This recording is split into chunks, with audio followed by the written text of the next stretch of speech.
Hi guys, hi everyone, good evening, this is Manay Gina and welcome back sa aking YouTube channel.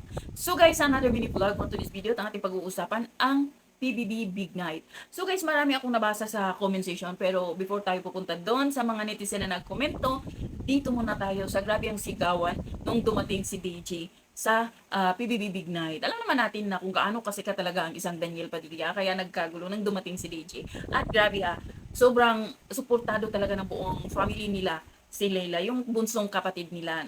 Talagang mahal na mahal. Ang ano lang no, ang gandang makita na sobrang mahal ni DJ yung mga kapatid niyang babae.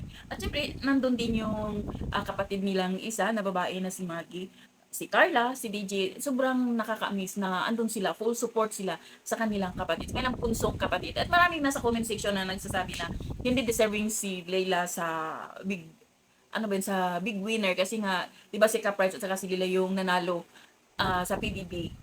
Ngayon, sabi nila is hindi daw deserving kasi nga parang nepo baby daw na ginastusan kaya siya nanalo. Pero guys, grabe naman.